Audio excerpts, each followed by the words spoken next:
Irmãos, o objetivo dessa série de mensagem é trazer segurança, firmeza, convicção. O objetivo dessa série de mensagens é partilhar com os irmãos a segurança que vem de Deus nos momentos que nós somos confrontados, desafiados, ridicularizados ou até mesmo desacreditados por causa da nossa fé. Esse conjunto de conversas, esse conjunto de diálogos entre Moisés e Faraó é único na Bíblia.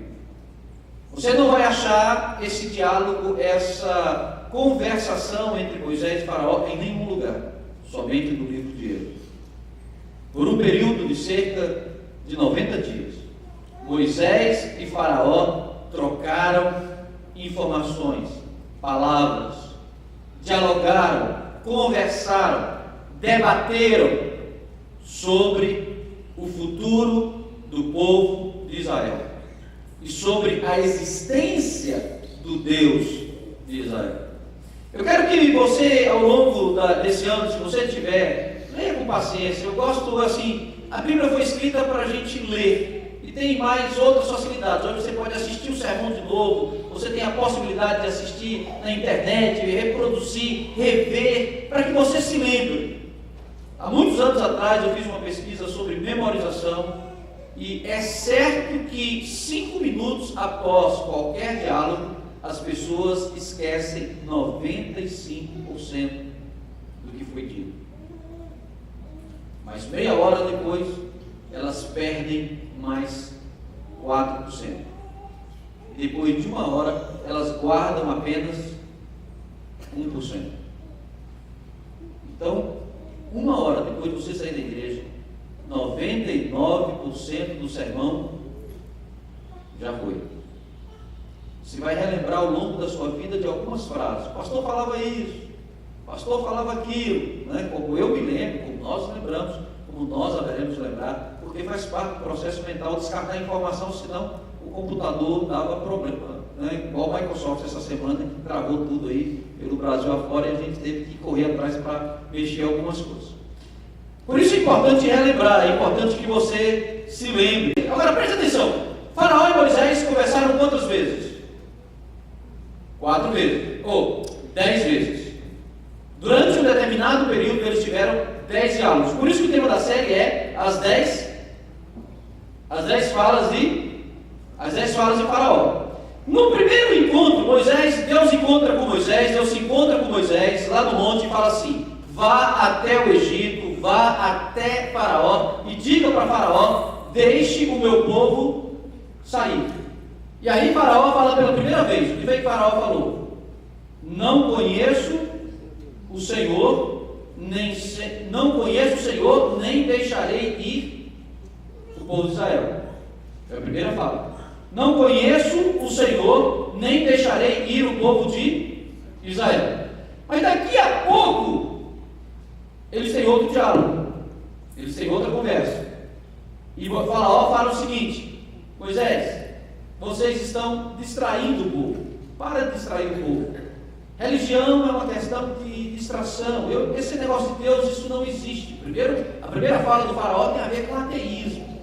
Quantas pessoas se julgavam? Eu me lembro na minha época de escola, época de professores, que as pessoas se julgavam intelectualmente mais inteligentes, porque chegavam a dizer que eu não queria esse negócio de religião, mas religião é para gente inferior, é para gente que não pensa, tem uma série de detalhes. Quantas vezes isso não aconteceu ao longo da história?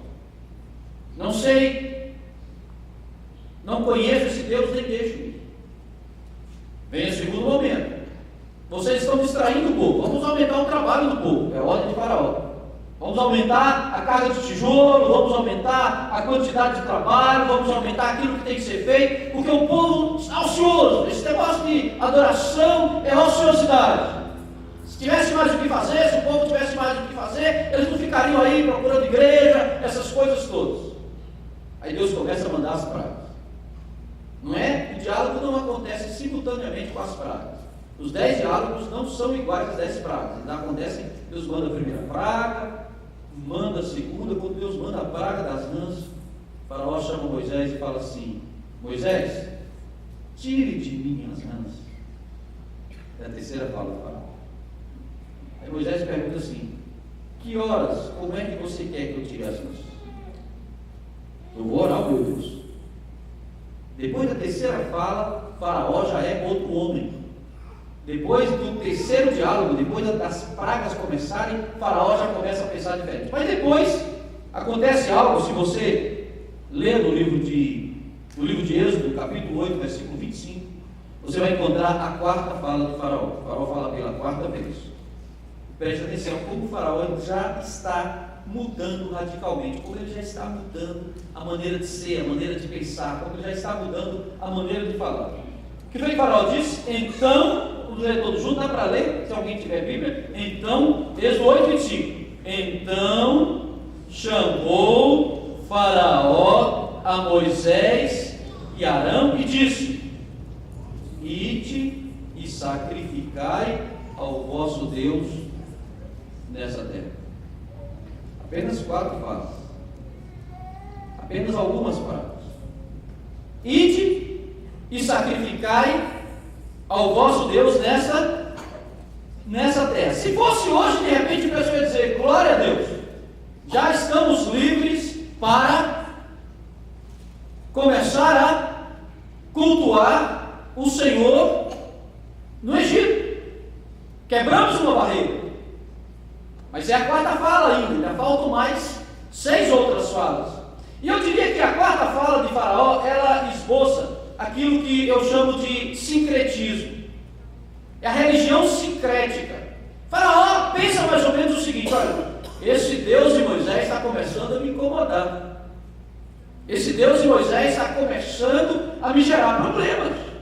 Primeiro ele transforma as águas, eu mando os magos fazem. Depois vem uma outra praga, os magos fazem. Agora, até os magos, até as pessoas que estão olhando, vendo o Egito, já estão dizendo que isso é dedo de um Deus, o dedo de alguém superior. As pessoas já estão começando a comentar. Então, vamos fazer uma coisa: vamos dar a esse povo a liberdade para que eles possam adorar aqui na mesma terra que a gente. Vamos abrir um espaço para Deus. Esse Deus já merece. Ele já fez algumas coisas que ele merece entrar no panteão. Sincretismo, alguém já disse o seguinte: é a fusão de doutrinas religiosas ou filosóficas.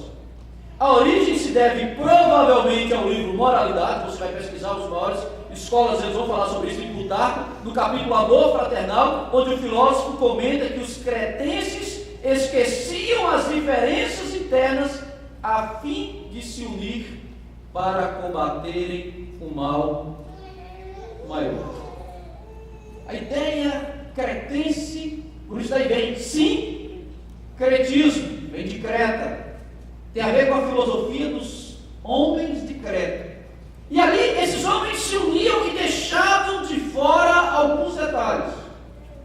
Nós vivemos nesse momento, o Faraó fala assim: olha, nós podemos viver todos juntos. Quantas vezes você não ouve isso? Eu já ouvi isso algumas vezes. Eu me lembro que uma época, uma das experiências mais fortes da minha vida, volta há muito tempo atrás, eu não faria isso de novo, mas naquela época eu fiz. Eu comecei a jejuar, e naquela época que o pessoal tinha um negócio de amarrar, comecei a amarrar tudo. Né? Foi uma experiência tremenda, nunca mais esqueci essa experiência, e falei: eu quero saber quem é que manda nessa região, em nome de jejum, oração. Eu vou contar o final da história, não vou contar o meio da história. Mas aparece alguém de uma família tradicional da cidade. E esse homem se encontra comigo, a gente conversa. E quando foi um dia eu falei: hoje é a última visita que eu vou fazer a essa pessoa, porque eu vou lá para pregar Jesus para ele, eu vou lá para falar de Jesus. Eu falei de Jesus e ele dizia claramente: eu não quero. Mas eu nunca me esqueço de uma coisa que aquele homem possuído me disse naqueles dias, quando era muito jovem no meu pastorado: olha, filho, você é jovem, você tem dons, você tem talentos. Se nós fizermos um acordo, eu posso fazer qualquer milagre que você quiser. Você vai juntar multidões. Eu nunca me esqueci disso. Naquele dia eu estava assim, inspiradíssimo, né, por Deus. Eu falei assim: só tem um milagre que você nunca vai poder fazer.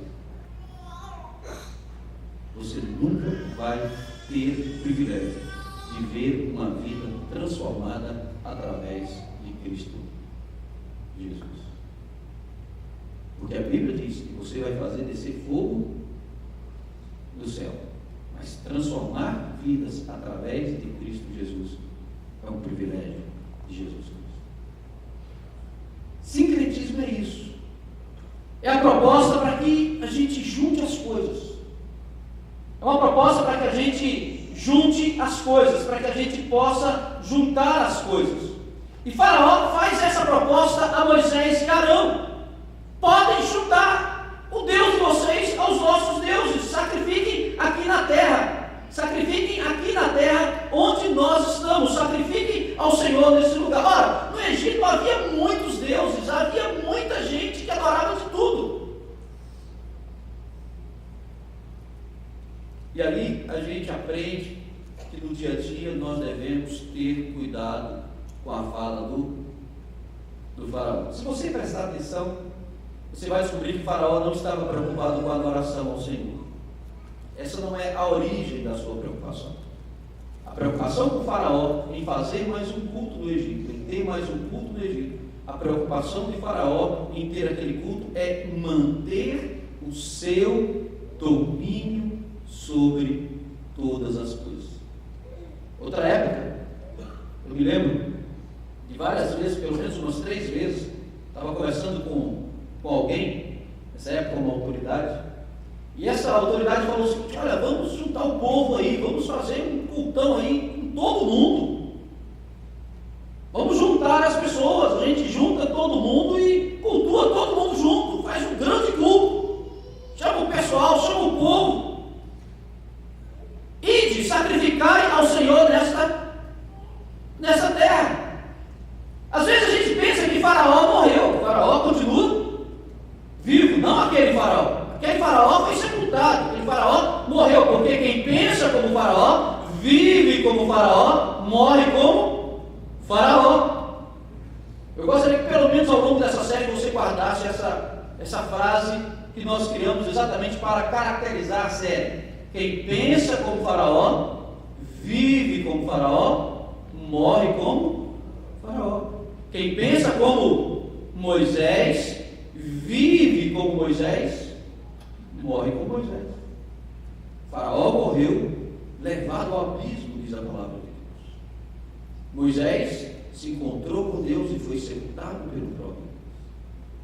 Então nessa caminhada, nessa luta que nós temos, você aprende que Faraó tenta seduzir Moisés a adorar naquele lugar, mas Moisés dá uma resposta clássica, maravilhosa. Se você observar Êxodo 8:26, você vai descobrir que Moisés disse assim: não convém que nós façamos assim. Não convém que a gente faça assim, não é bom, não deve ser feito assim. Se você aprender muitas vezes, se nós estivermos juntos muitas vezes eu tenho sido convidado para participar de alguns cultos, e algumas vezes eu vou, não deixo a oportunidade, só peço às vezes alguma vez, me dá a chance de falar por último, né? Porque quem fala por último, fala por último. E você tem aquela dificuldade muitas vezes de participar em alguns momentos, porque a adoração é algo exclusivo ao Deus eterno. Deus disse: eu não darei a outrem a minha glória. Deus não partilha o seu culto com outros, nem comigo, nem com anjos, nem com arcanjos, nem com manda-chuva de anjo, nem com subchefe de anjo. E nessa proposta da fala do Faraó, nós aprendemos a tendência, o objetivo de Faraó em convidar o povo de Deus para se esquecer ou esquecer-se da exclusividade de Deus e se juntar num grande ajuntamento de adoração, onde ninguém ficaria sabendo quem é o Senhor dos céus e da terra, quem é o verdadeiro Deus. Isso está muito em voga nos nossos dias.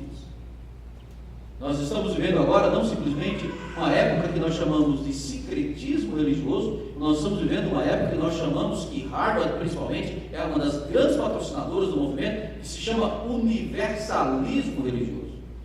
É preciso aceitar o universo de pensadores, as diferenças dos pensadores, as adorações diferentes, as maneiras diferentes, as formas diferentes de pensar e de cultuar. Pensando sobre isso, esses dias, eu quero chegar à conclusão desse sermão nessa oportunidade. Eu quero apenas lembrar, e eu gostaria que nós pudéssemos lembrar de um versículo que se encontra no livro de Êxodo 22, versículo 10. Êxodo 22, 10. Você tem sua Bíblia nas mãos, você tem a oportunidade e o privilégio de ler esse texto. Você vai descobrir o que Deus ordenou ali de uma vez por todas para o seu povo. O que sacrificar aos deuses e não só ao Senhor. Essa alma será? Morta. Será morta. E Deus continua fazendo uma exposição. Porque muitas vezes nós somos meio mais latinos do que os judeus, não sei, de repente no meio de Israel, isso aconteceu algumas vezes. Teve alguns momentos difíceis na história, e sempre tem o primeiro, sempre tem aquele que quebra a lei. Até hoje os calvinistas possuem um grande problema por causa da questão de Miguel Servetos, que foi queimado em Genebra no calor da reforma protestante. Você vai para as universidades, você fala assim, você é calvinista, mas você é daqueles que bota fogo nas pessoas, né? A igreja queimou os Servetos.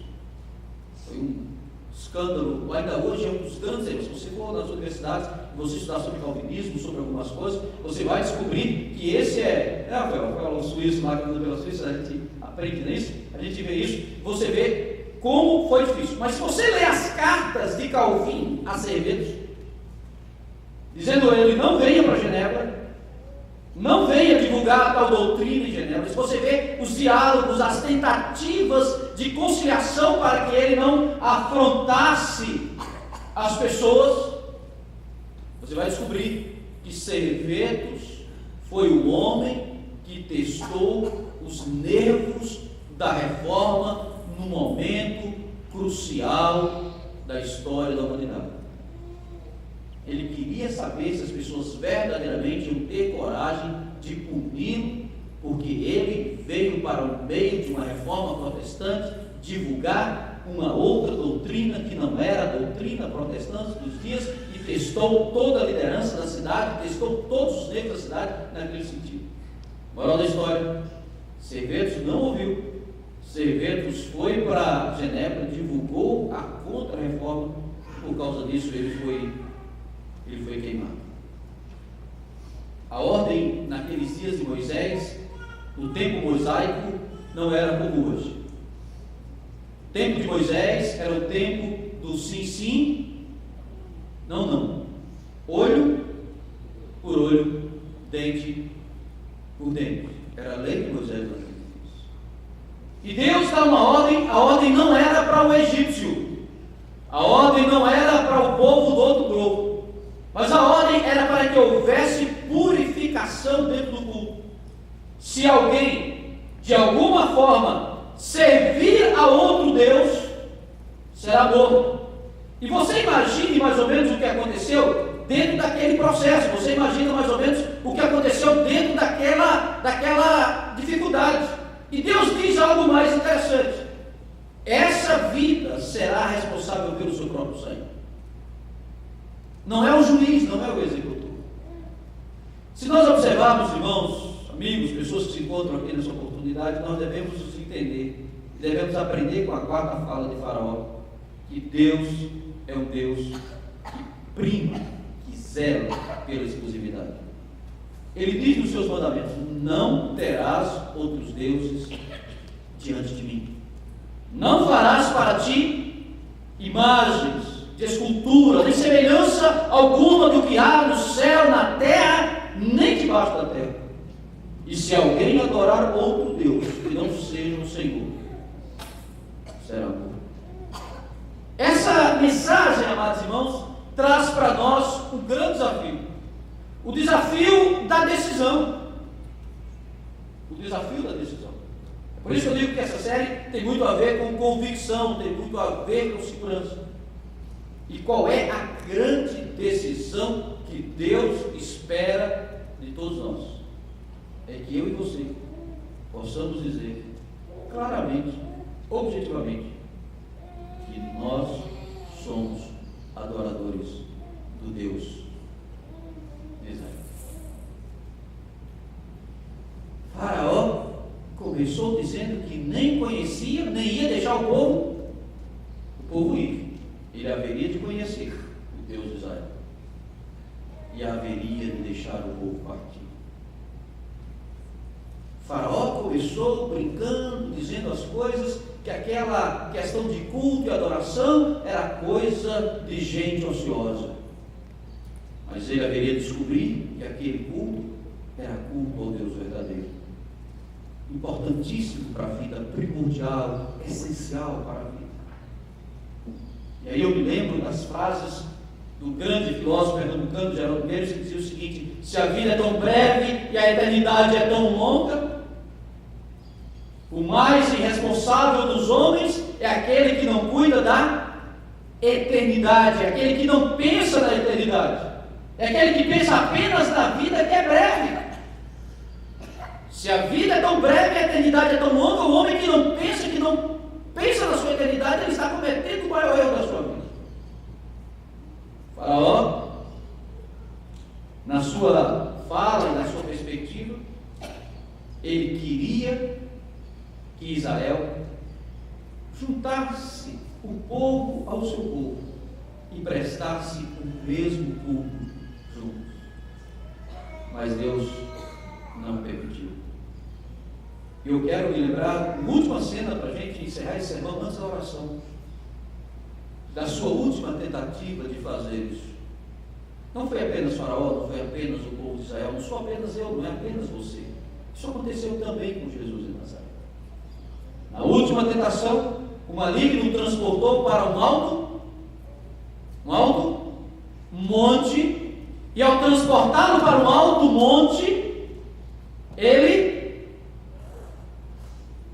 disse: tudo isto te darei se prostrado e adorares. Tudo isso darei se prostrado e adorares. Alguém já disse que o inimigo mostrou a glória da terra, a beleza, as praias, os homens. Só Deus sabe o que o maligno passou pela mente, andou ali e mostrou a Jesus muito mais rápido do que um programa HD que nós temos hoje. Ele só não mostrou que no seu mundo, no seu reino, nas suas riquezas, por trás dele não existem pessoas felizes. Só existem pessoas tristes, amarradas, sofridas, algemadas, escravizadas. A resposta de Jesus é didática para todos nós. Só ao Senhor, teu Deus, adorarás. E só a Ele vai-te, Satanás. E o maligno o deixou. Nesta manhã, nós estamos todos sendo convidados para sermos adoradores do Deus eterno. Mas não simplesmente adoradores do Deus eterno. Nós estamos sendo convidados para sermos adoradores não sincretistas do Deus eterno. Adoradores únicos e exclusivos daquele que é Senhor de todas as coisas. Você possa pensar sobre isso e aceitar o seu convite. Vamos ficar de pé, vamos orar nesse instante, colocar nossas vidas diante de Deus, diante do Senhor. Querido Deus, em nome de Jesus, Pai, nós pedimos que o Senhor abençoe, Deus, cada vida que está presente aqui nesta oportunidade. Que o Senhor, Deus, visite cada pessoa, que o Senhor visite cada alma. Que o Senhor visite cada vida preciosa que entrou aqui. Que a tua bênção, ó Senhor, esteja sobre cada uma dessas vidas. Que nós possamos, ó Deus, refletir sobre a tua palavra, refletir sobre aquilo que tu és. E refletindo, ó Deus, sobre aquilo que o Senhor é, que nós possamos, ó Deus, tomar a decisão, firmar a decisão, fazer o propósito, decidir que nós não queremos ser adoradores sincretistas, mas queremos ser adoradores do Deus vivo, do Deus verdadeiro, do Deus eterno. Queremos ser adoradores daquele que é o Deus e é o Senhor de todas as coisas, daquele que está acima de Faraó, do seu reino, do seu poder e de todos os seus mandamentos.